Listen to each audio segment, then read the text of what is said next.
All right, and we're live. Hey, what's up, everybody? Shooting a video. This one's going to be heated about regulation. Yesterday, the Bitboy crypto, Ben Armstrong, he basically drew the line in the sand, calling for, all-out war. He basically sees this as the elites, Sam Bankman-Fried and others, the moneyed elites, versus the people. And I mean, I think everybody kind of knows that regulation is coming, and regulation can be good, but how it's going to be done, anyways, love him or hate him, Bitboy has a huge following, social media. He's a guy that's, not only in the trenches, but he's also somebody that's self-made in this industry. Trying hard to hold on to the principles of decentralization, freedom through crypto. But, oh gosh, he was heated. And I don't know, here's my take. Again, nothing is financial advice that I say. You're on Fast Entrepreneur. My name is Justin, and it hasn't changed. But, maybe one thing you don't know about me is I'm also, in my past, I've got, history and finance. I'm also a certified history teacher. I taught AP US history. I enjoyed it, but I don't like the classroom management aspect as much. But I find the history aspect just fascinating. And, I think back to like Constitution, Revolution, these eras in the history of the United States and what it means to, fight for freedom.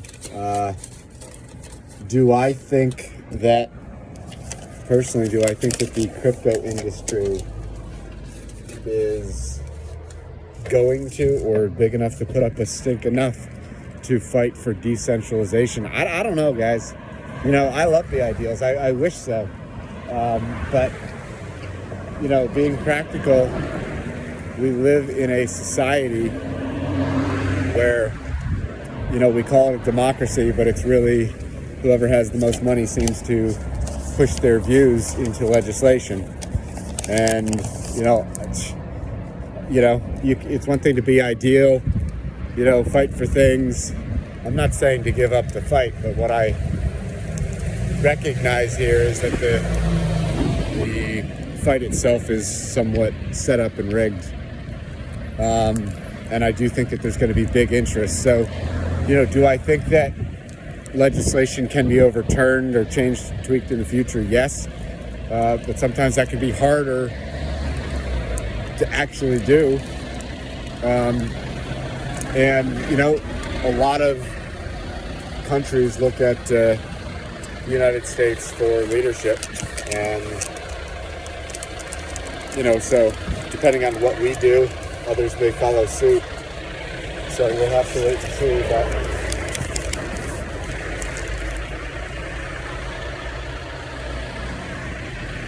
But we'll have to wait and see what happens.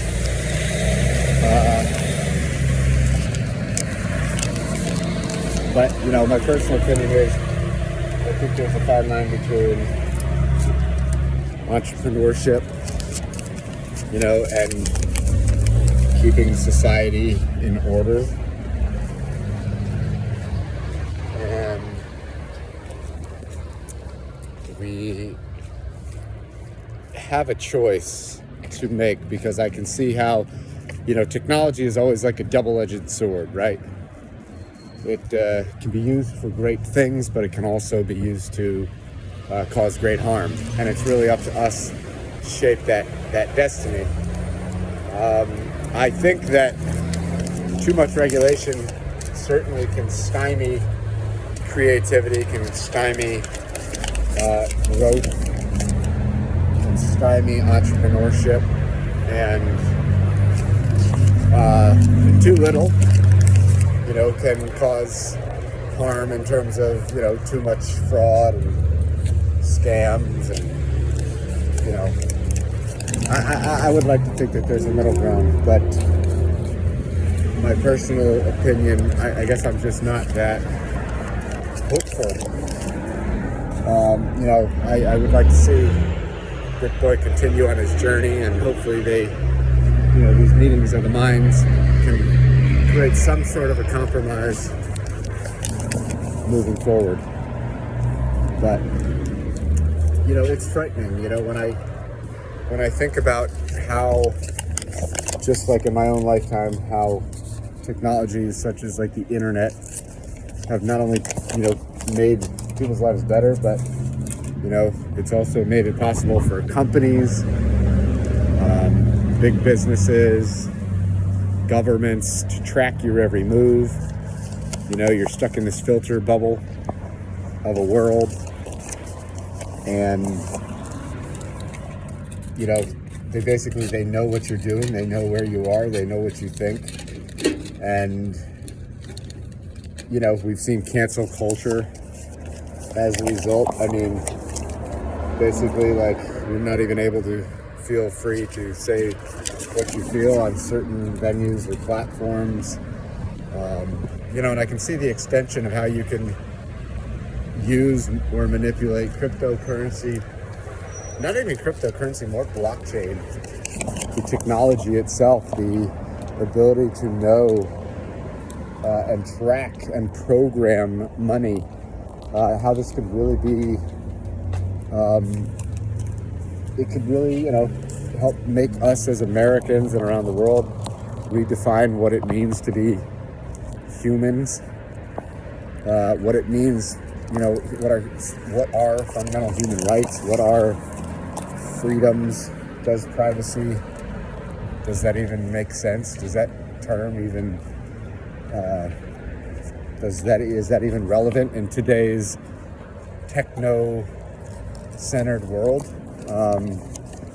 You know, and when I think more about that, I mean, listen, if you've heard me talk on this channel, I mean, I've said that, you know, I'm a big follower of Peter Diamandis and Ray Kurzweil at Singularity University, where they talk about exponential technologies, you know, and I mean, so this is not something new, at least to me. I mean, I've been aware that, you know, that this is happening. It's going to probably continue to happen, and I really don't know the end goal.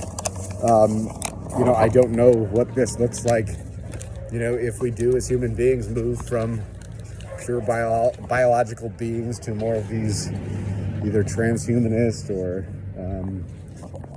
you know, just if we're transitioning into pure robotic AI type species. I don't know. I mean, I know this is weird to think about. So, you know, part of me just says, well, all right, I'm just not going to think about it. Because, you know, I'm just going to enjoy my time here on Earth. And, you know, a lot of times when you see me shooting these videos, I'm out and I'm walking, you know, enjoying the nice, you know, the nice foliage, the nice, you know, architecture, buildings, you know, just getting some real life experience out here.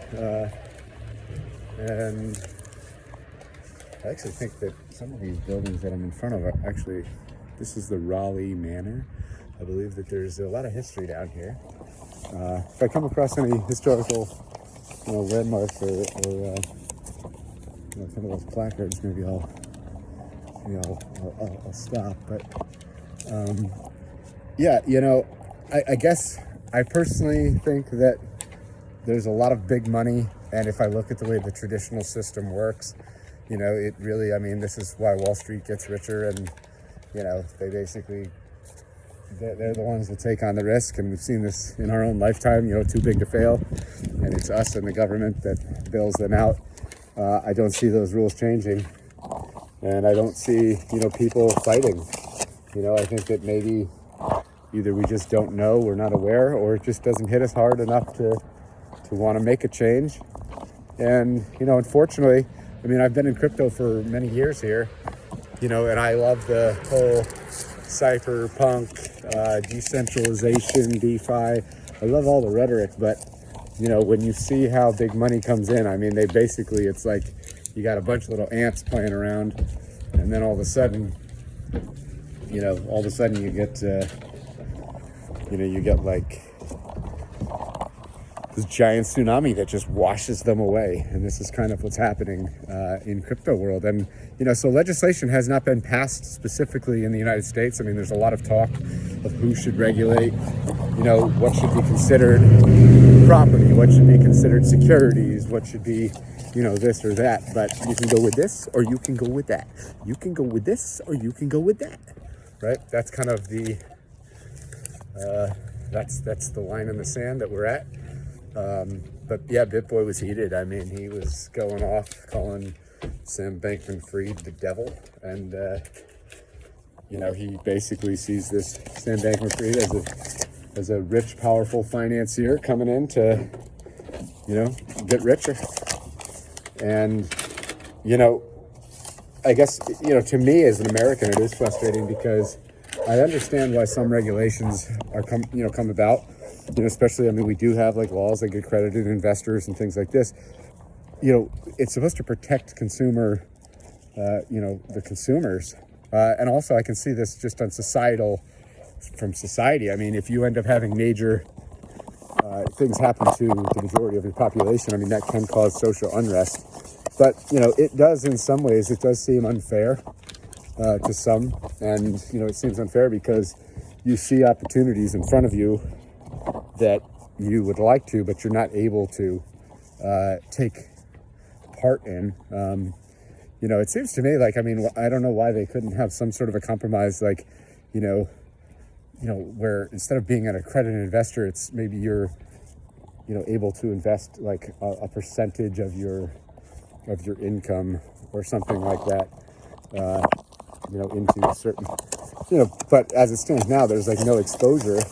And in the traditional world, you know, the people that do get the preferred pricing and the best prices, the best discounts, you know, on these early opportunities, I mean, they're venture capitalists, they're, you know, big Wall Street banks. And by the time the public, you know, is okay to invest, I mean, the price has already gone up, you know, 100x or 1000x, you know, and so the gains are small, you know.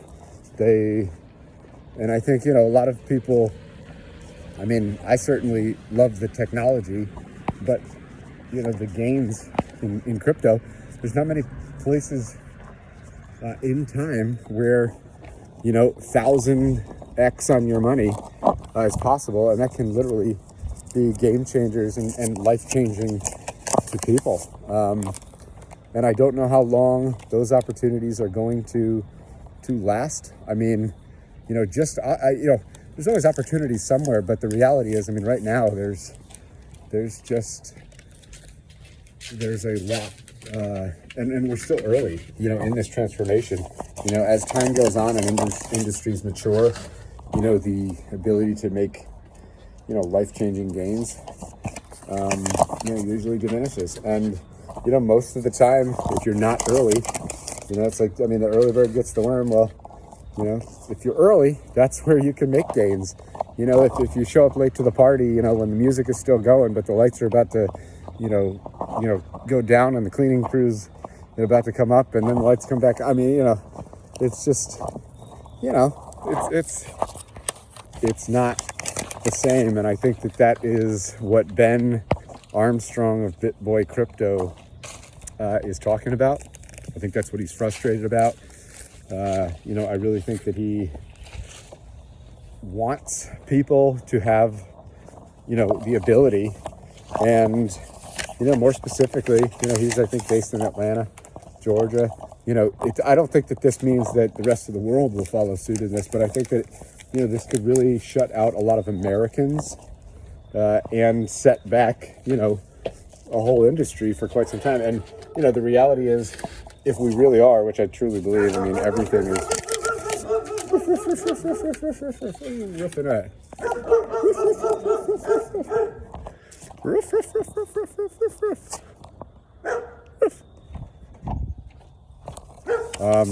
You know, but in exponential times, I mean, if you, a little bit of time, you get set back, you know, that might just be enough to completely alter the future. And so, you know, right now I think it is a chance where the people have some sort of a voice, some sort of a power, to be involved in this truly transformative technology, which is blockchain, which will likely permeate all areas of daily life. But for how long, we don't know. Let's be practical. We are in, October? I mean, first off, where I am in upstate New York, this is like 60-something degrees still. So I don't know about you, but I mean, we're almost to Halloween, and it's like, I don't even need to wear this if I didn't want to. I mean, it looks good, doesn't it? Looks good, but I mean, I don't have to wear it. I could wear like a t-shirt in this weather. It's crazy. We've got midterm elections coming up, and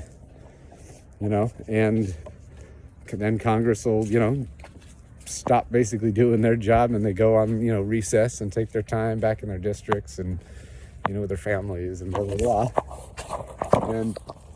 And so, do I think that some of this legislation will probably get, pushed off a little further? Yes. Sometimes they push things in, into other bills, like at the last minute. But, we will have to see. But I think that when it comes to this, you can definitely check out, if you're interested, more of kind of the details and the up to the minute progress as this legislation gets crafted. And, as we get closer, I mean, I don't know how much time we have, but as we do get closer, I think that these midterm elections could have a big part, depending on which party takes over, and whether or not they're pro-crypto in their views or not. And not even pro-crypto, I think it's more pro these DeFi, these decentralized options where you don't have to have structures, centralized entities. Always be in control. And I think that there is something to be said, and I've said this, people sometimes have asked me, like, what is blockchain? And I've sometimes say it puts trust in a trustless world, like, automatically. Well, how does it do that? It's code, and when code is immutable, means it can't be changed.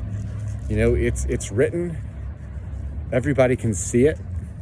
I'm not saying everybody can understand it, right? That's a whole different ballgame. You have to have skills, but I'm saying it's out there. Contracts can be renounced, meaning the owners, these changes, no future changes can occur, and so we could be moving towards that future where it is possible where we write code and people can interact with contracts that they choose to.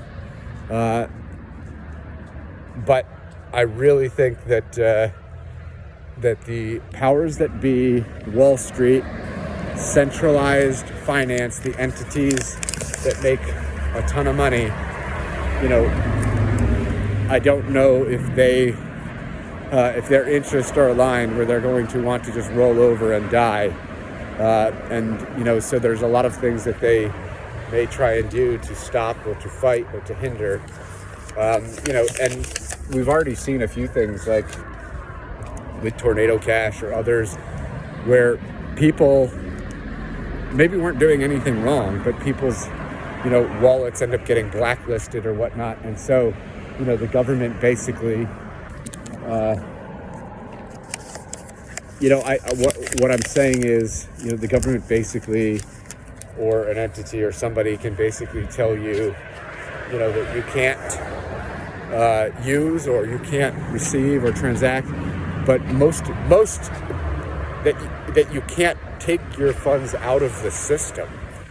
Like you couldn't send it to a centralized exchange if you're blacklisted on these lists, and people can set you up for that, right? I mean, so I don't know. I think it's scary times that we live in, and I think that,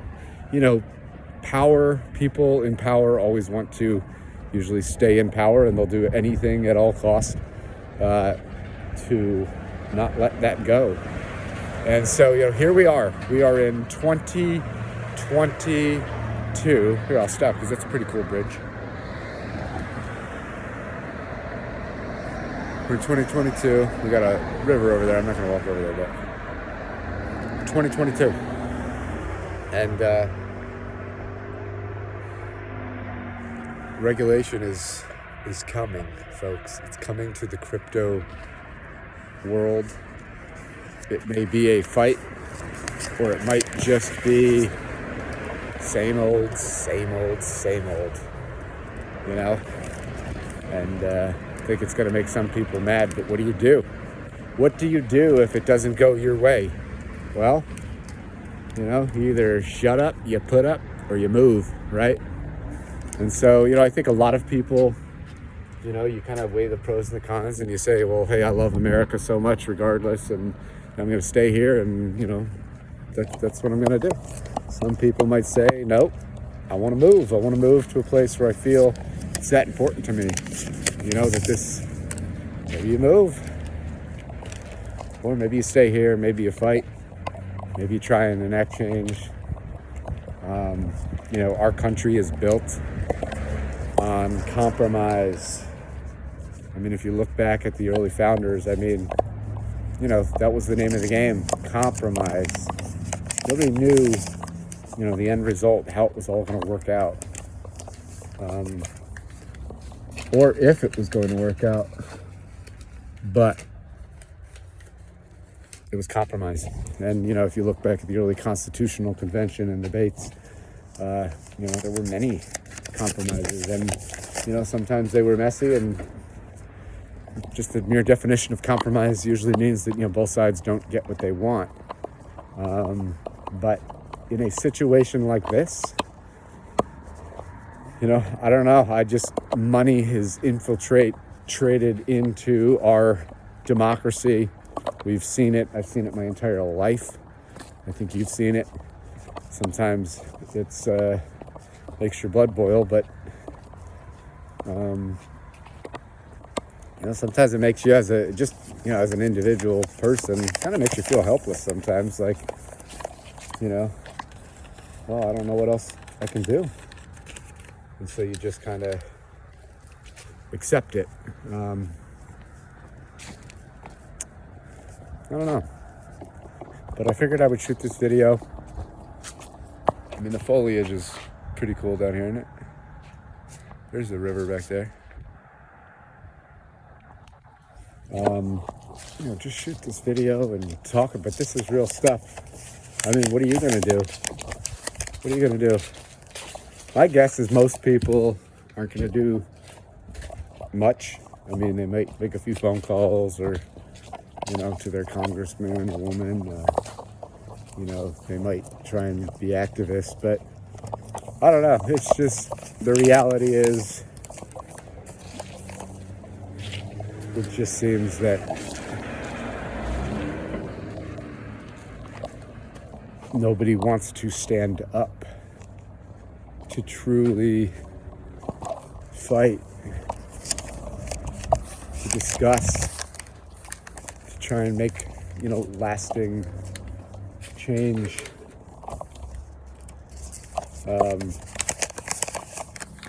And so I wish, you know, Ben Armstrong and the Bitboy community and all that, I wish them the best of luck, and I'm glad that he is so passionate taking up this fight, so that there can be some middle ground, so that there can be some,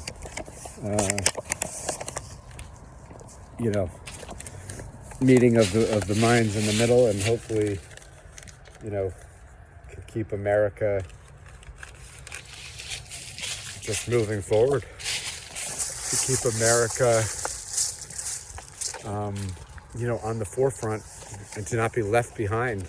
Because as it stands now, you know, look at Ray Dalio. He'll tell you the American empire is on the decline. And, you know, it's not like this stuff declines overnight. But, you know, what do you think the next 10 to 20 years of your own life will be? And if it's not that important to you, then don't worry about it. But if it is, start talking about it, start seeing what you can maybe do. And with that being said, no matter what, I mean, all this stuff is important, but, you know, Keep your priorities your priorities. God is great. Get outside, enjoy nature, take a walk, exercise, smile, laugh. That's all I got, folks. Thanks for listening. Peace.